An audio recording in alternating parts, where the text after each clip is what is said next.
యత్ర నార్యాస్తు పూజ్యతే రమంతే తత్ర దేవత, యత్రైతాస్తు నా పూజ్యతే సర్వస్త్ర ఫలాక్రియ. స్త్రీ ఎక్కడైతే గౌరవించబడునో అక్కడ దేవతలు కొలువై ఉంటారు అనేది పెద్దల మాట. మన దేశం వేదభూమి, పుణ్యభూమి, కర్మభూమి. పాతివ్రత్యం నిరూపించుకోవడానికి అగ్నిదేవుడినే ఆవిరి చేసిన సీతమ్మ లాంటి పునీతలను కన్న పవిత్ర భూమి. భర్త ప్రాణాల కోసం నరకాధీశుడినే వణికించిన సావిత్రికి జన్మనిచ్చిన వేదభూమి. అలాంటి మన భారతదేశంలో ఆడతనానికి అమ్మతనానికి రక్షణ లేకుండా పోతుంది. ఎప్పుడైతే ఆడది అర్ధరాత్రి స్వేచ్ఛగా తిరగగలుగుతుందో అప్పుడే మన దేశానికి నిజమైన స్వతంత్రం వచ్చినట్లు. ఇది గాంధీ గారు అన్నమాట.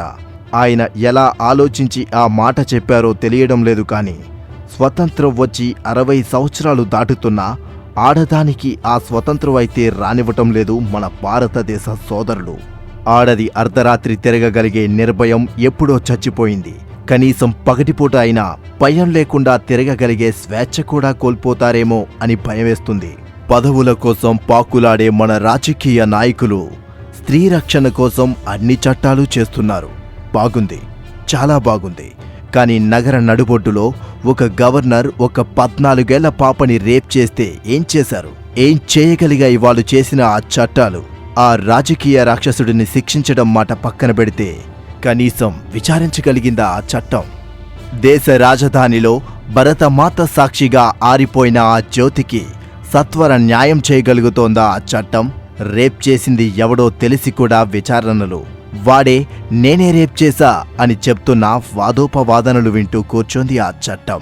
ఒక సినిమాలో ఏదో ఒక కులాన్ని తక్కువ చేసి మాట్లాడారని, ఒక టీవీ షోలో ఎవరో ఒక కులం గురించి తప్పుగా మాట్లాడారని కొంతమంది ఆ కులస్తులు నానా రచ్చా చేసి నటుని ఇళ్ల మీద దాడులు చేసి భౌతికంగా దాడి చేశారు. బాగుంది.